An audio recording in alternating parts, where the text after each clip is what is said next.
Hello everyone, my name is Deepika और इस video में हम डिस्कस करने वाले हैं यूपीएससी सी सेट 2023 का question number 36 to 40। So let's get started. Question number 36 देखते हैं। अ box contains 14 black balls, 20 blue balls, 26 green balls, 28 yellow balls, 38 red balls and 54 white balls. Consider the following statements.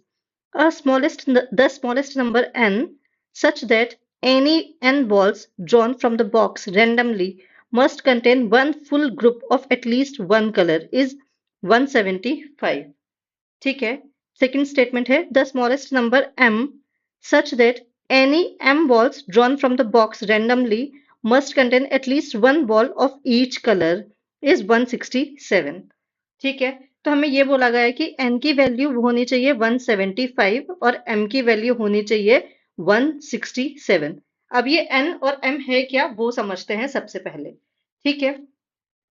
तो n है एक ऐसा number कि जब इन balls को एक एक करके हम रैंडमली बाहर निकालें तो एटलीस्ट एक कलर ऐसा हो जिसकी सारी बॉल्स बाहर हो, वो होगा n। एटलीस्ट एक कलर ऐसा हो जिसकी सारी बॉल्स बाहर हो, वो है n। और m क्या है? m एक ऐसा स्मॉलेस्ट नंबर है कि जब हम इस बॉक्स से रैंडमली बॉल्स को बाहर निकाल रहे हैं तब एटलीस्ट एक कलर की, एटलीस्ट हर कलर की एक एक बॉल हमारे पास होनी चाहिए, वो है m। ठीक है। n में तो ऐसा था कि एटलीस्ट एक कलर की सारी बॉल्स बाहर हो और m में ऐसा है कि हर कलर की एक एक बॉल बाहर होनी चाहिए। ठीक है। तो सबसे पहले n देखते हैं कि n क्या हो सकता है। ठीक है। तो n में हमें क्या निकालना है? One full group of at least one colour. ठीक है। एटलीस्ट एक कलर की सारी बॉल्स बाहर होनी चाहिए। ठीक है। तो अब मान लेते हैं कि हमने 14 बॉल्स बाहर निकाली। सबसे पहले वर्स्ट केस सिनेरियो हम यहाँ पर लेकर चल रहे हैं। फोर्थ नंबर का क्वेश्चन जो हमने किया था red shoes, black shoes, white shoes वाला, वो भी इसी टाइप का था। तो थोड़ा ये दोनों मिलते जुलते ही क्वेश्चंस हैं और वही अप्रोच हम यहाँ पर भी फॉलो करेंगे। तो हमने मान ली कि सबसे पहले 14 की 14 बॉल्स हमने निकाली। अब ऐसा हो सकता है कि इन 14 में से 13 तो ब्लैक बॉल्स हो गई प्लस एक जो है वो ब्लू बॉल निकली। ठीक है। जरूरी नहीं है 14 की 14 सारी ब्लैक ही निकले। तो वर्स्ट केस सिनेरियो हम लेकर चलते हैं इसी तरह से कि अगर हम जितनी भी बॉल्स ले रहे हैं वो सारी ही अलग अलग कलर की निकल रही है, ऐसा हम लेकर चल रहे हैं। ठीक है। तो सबसे पहले मान लेते हैं कि 13 जो बॉल हैं वो ब्लैक कलर की सारी 13 बॉल निकली, प्लस नेक्स्ट जो किया उसमें ब्लू बॉल्स निकलना स्टार्ट हो गई तो 19 ब्लू बॉल्स निकल गई। ठीक है। प्लस नेक्स्ट जो अटेम्प्ट किया उसमें ग्रीन बॉल्स निकलना स्टार्ट हो गई तो 25 ग्रीन बॉल्स निकली। अभी तक हमारा कोई भी कलर कंप्लीट नहीं हुआ है। ठीक है। नेक्स्ट हम लेकर चलते हैं कि नेक्स्ट से येलो बॉल्स निकलना स्टार्ट हो गई तो 27 येलो बॉल्स निकल गई। उसके बाद नेक्स्ट जब आया तो रेड स्टार्ट हो गई तो 37 रेड बॉल्स निकल गई और 53 ब्लैक बॉल्स निकल गई। तो हम मान लेते हैं अभी तक सब हम वर्स्ट केस लेकर चल रहे हैं कि एक भी ग्रुप कंप्लीट नहीं हुआ और सबकी एक एक करके इतनी बॉल्स निकलने लग गई। ठीक है। तो अब क्या होगा? जब इन सबका टोटल करेंगे तो हमारा आ जाएगा 174। ठीक है। लेकिन अब क्या होगा? अब अगर हम एक भी बॉल बाहर निकालेंगे तो चाहे इनमें से कोई भी कलर आए, जिस भी कलर की आएगी वो कलर एटलीस्ट कंप्लीट हो जाएगा। चाहे वो ब्लैक आ सकती है, ब्लू आ सकती है, ग्रीन आ सकती है, येलो आ सकती है, रेड आ सकती है या फिर व्हाइट आ सकती है। तो प्लस फिर एक कोई भी बॉल निकालेंगे एटलीस्ट एक तो हमारा ग्रुप कंप्लीट हो जाएगा। तो इसका आंसर यहाँ से 175 आ जाएगा। तो n की वैल्यू तो हमारी 175 आ गई है। तो 1 तो करेक्ट स्टेटमेंट है। ओके। ठीक है। अब नेक्स्ट स्टेटमेंट देखते हैं कि m क्या हो सकता है। m एक ऐसा नंबर है कि बॉक्स से जब बॉल्स निकालेंगे तो at least one ball of each colour निकलना चाहिए। हर कलर की एटलीस्ट एक बॉल हमारे पास आनी चाहिए। m एक ऐसा नंबर है। ठीक है। तो अब हम मानते हैं कि हमने 54 टाइम्स बॉल्स बाहर निकाल ली। m की वैल्यू निकालनी है हमें यहाँ पर। तो सबसे पहले मान लेते हैं 54 टाइम्स बॉल निकाली और 54 की 54 ही कौन सी निकली? हमारी व्हाइट निकली। तो एक भी बॉल अभी तक हमारे पास बाकी किसी कलर की भी नहीं आई है, सिर्फ व्हाइट ही हम मान के चल रहे हैं क्योंकि हम वर्स्ट केस देख रहे हैं। क्योंकि यहाँ पे हमें स्मॉलेस्ट पूछा था तो हम वर्स्ट केस देख रहे हैं कि वर्स्ट केस क्या हो सकता है। ठीक है। तो 54 में सारी व्हाइट निकली, प्लस 38 करी तो सारी रेड निकली। उसके बाद 28 अटेम्प्ट करे तो सारी येलो निकली। फिर 26 अटेम्प्ट करे तो सारी ग्रीन निकली और 20 अटेम्प्ट करे तो सारी ब्लू निकली। अब ये तो टोटल हो गया हमारा 166। तो 166 अटेम्प्ट्स हो गए, लेकिन अभी तक भी ब्लैक बॉल हमारी नहीं आई है। तो अभी तक भी हमारे अटेम्प्ट्स कंप्लीट, हमारा जो टारगेट था वो कंप्लीट नहीं हुआ है कि हमें हर कलर की एक बॉल चाहिए, क्योंकि ब्लैक कलर की हमारे पास एक भी बॉल अभी तक नहीं आई है। ठीक है, तो अब क्या करेंगे, ये 166 तो हो गया जब ये सारी बॉल्स सारी सारी बाहर आ चुकी हैं। तो अब अगर हम इस बॉक्स से एक भी अटेम्प्ट और करेंगे, एक भी बॉल और निकालेंगे, तो हमारे पास आ जाएगी ब्लैक बॉल। और जब ब्लैक बॉल आ जाएगी तो कितने टोटल अटेम्प्ट्स हो गए, 167 टोटल अटेम्प्ट्स हो गए। और 167 अटेम्प्ट्स में हर कलर की एटलीस्ट एक एक बॉल तो हमारे पास आ गई है। ये हम देखने ये तब हुआ है जब हम वर्स्ट केस सिनेरियो लेकर चल रहे थे। तो आंसर क्या आ गया एम का यहाँ पर, 167। और क्वेश्चन में भी क्या दिया हुआ है, 167 ही दिया हुआ है क्वेश्चन में भी। तो बोथ 1 और 2 बोथ स्टेटमेंट्स करेक्ट हैं, यहाँ पर सी आंसर हो जाएगा। ठीक है, नेक्स्ट क्वेश्चन पे चलते हैं। कोडिंग का क्वेश्चन है, तो यहाँ हमें बोला है if zero is written as CHUR then how is player written. ठीक है, तो जो ये जीरो है इसे हमें बोला गया है कि CHUR की फॉर्म में ये लिखा गया है। इसका मतलब क्या है कि Z को C से रिप्लेस करा गया है, E को H से, R को U से और O को R से। तो सबसे पहले तो इनमें रिलेशन देख लेते हैं कि क्या रिलेशन बन सकता है। ठीक है, अब अगर मैं Z के बाद चलूं तो A और B रहेंगे बीच में, उसके बाद सी आ जाएगा। ये हमने रिवर्स ऑर्डर में ले लिया है, जेड के बाद एक साइकिल बना ली है हमने, A to Z then Z to A. तो ये पूरी साइकिल अगर हम देखेंगे तो जेड के बाद ए और बी आएगा और फिर सी आ गया। ई के बाद देखेंगे तो F, G and then H. तो दो दो ये आगे शिफ्ट होते जा रहे हैं, +3 होता जा रहा है इन सब में। ठीक है, +3 कोडिंग की लैंग्वेज में बोले तो।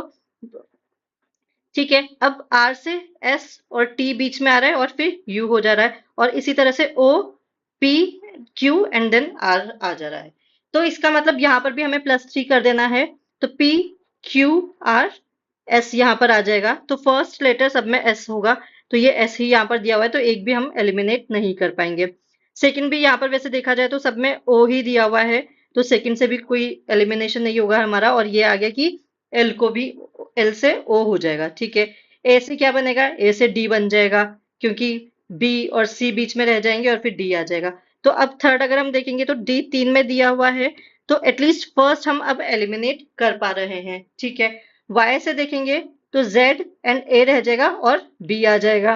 तो डी के बाद बी, ये भी तीनों में दिया हुआ है। ठीक है, तो इससे भी कोई एलिमिनेशन नहीं हो पाएगा।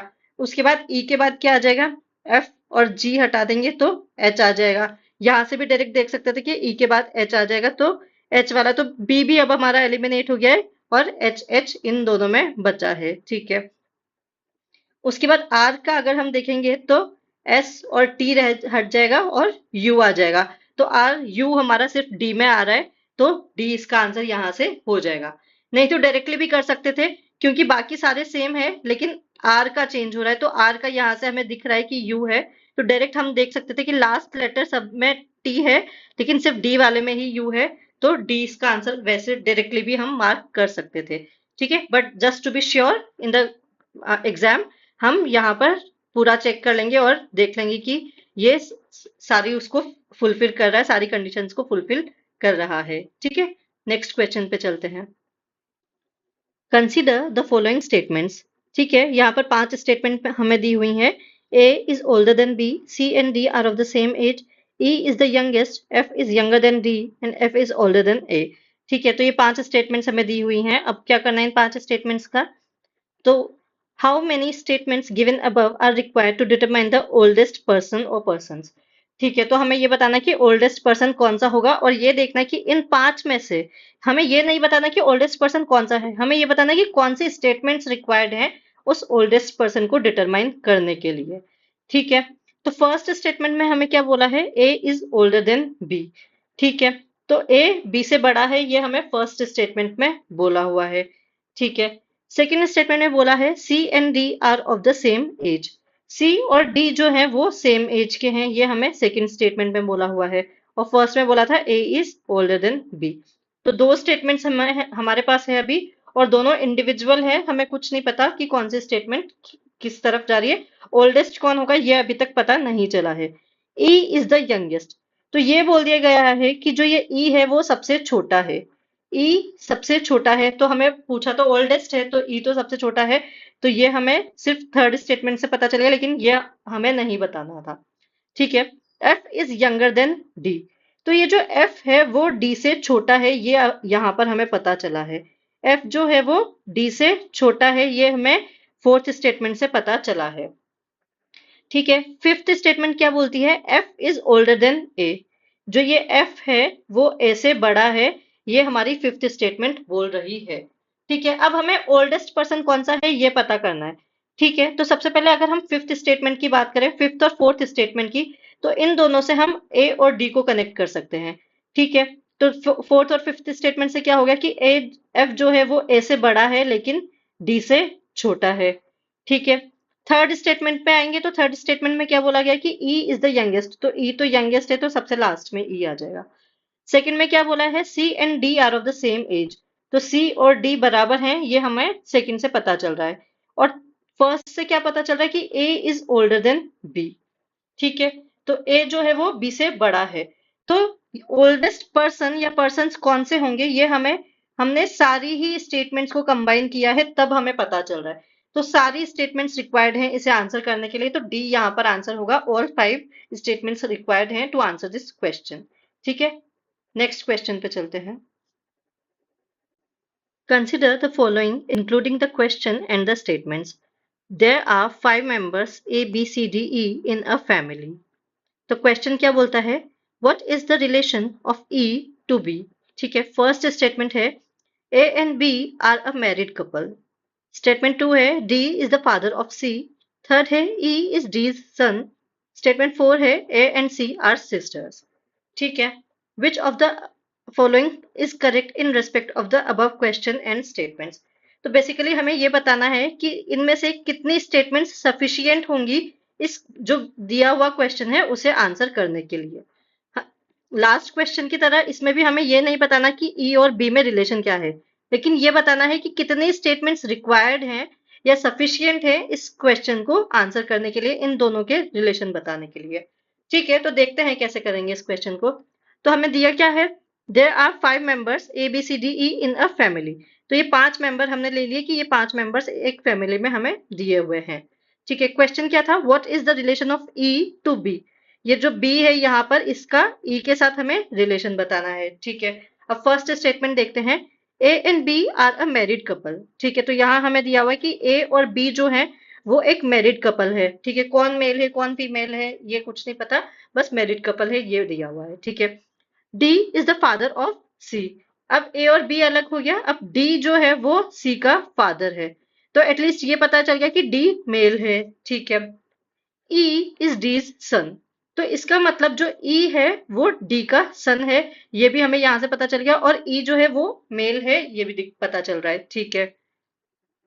तो 3 स्टेटमेंट हमने देख ली। उसके बाद फोर्थ स्टेटमेंट में क्या है? A and C are sisters. तो जो ये ए और सी है ये दोनों सिस्टर्स हैं। तो यहाँ पर ये ए भी फीमेल हो गया और सी भी फीमेल हो गया, तो ये दोनों सिस्टर्स हो गई। अब हमें करना क्या है? हमें ई को बी से कनेक्ट करना है। ठीक है। तो अभी तक ये जो हमने बनाया है ट्री, इसमें कोई ई बी नहीं आया है। ये जो हमने फैमिली ट्री बनाया है इसमें अभी तक बी नहीं आया है। ठीक है। तो अब बी के लिए क्या करेंगे? बी से कैसे कनेक्ट होगा? ये फर्स्ट स्टेटमेंट के थ्रू ये बी से कनेक्ट हो जाएगा। तो जो बी और ए है वो मैरिड कपल थे, तो ये यहां से दिख गया कि बी जो है वो मेल होगा। ठीक है। तो ई भी मेल है बी भी मेल है, तो दोनों में क्या रिलेशन हो गया कि ये दोनों ब्रदर इन लॉ है। लेकिन हमें जरूरत क्या हुई? चारों स्टेटमेंट्स की ही जरूरत हुई है। तो आंसर यहाँ पर क्या होगा? All 4 statements together are sufficient to answer the question. सारे ही स्टेटमेंट सफिशिएंट है इस क्वेश्चन को आंसर करने के लिए, ये यहाँ पर आंसर होगा C. C is the answer here. Okay. Next question पे चलते हैं। Choose the group which is different from others. ठीक है। तो हमें ऐसा ग्रुप चूज करना है जो कि सबसे अलग हो। ओके। 17, 37, 47, 97। ओके। पता नहीं क्या रिलेशन है, क्योंकि यहाँ पे 20 का डिफरेंस आ रहा है, देन 10 का एंड देन 50 का। ठीक है। देन 31, 41, 53, 67, इनमें भी कोई एज सच रिलेशन नहीं दिख रहा है, क्योंकि यहाँ पर 10 का डिफरेंस आ रहा है, देन यहाँ पर 13, 12 का डिफरेंस आ रहा है, तो कोई पर्टिकुलर डिफरेंस नहीं पता चल रहा है। 71, 73, 79, 83 इनमें भी कुछ नहीं पता चल रहा है। लास्ट देखेंगे तो 83, 89, 91 एंड 97। ठीक है, इसमें भी कुछ ऐसा खास लग नहीं रहा है, कोई रिलेशन बन नहीं रहा है।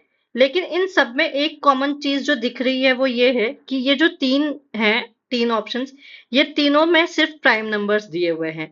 लेकिन ये जो डी ऑप्शन है इसमें जो 91 है, जो कि होता है 13 into 7, ये एक प्राइम नंबर नहीं है, ये एक कॉम्पोजिट नंबर है। 83, 89, 97 प्राइम नंबर्स हैं, लेकिन 91 प्राइम नंबर नहीं है। तो डी यहाँ पर सबसे डिफरेंट हो जाएगा, तो आंसर इज डी।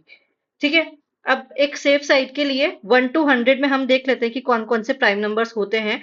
इन्हें याद करने की जरूरत नहीं है, बस एक बार ध्यान से देख लेंगे तो अपने आप क्वेश्चन में आइडिया लग जाएगा कि कौन कौन से होते हैं। ठीक है, तो सिंगल डिजिट प्राइम नंबर्स की बात करेंगे तो होते हैं 2, 3, 5, 7।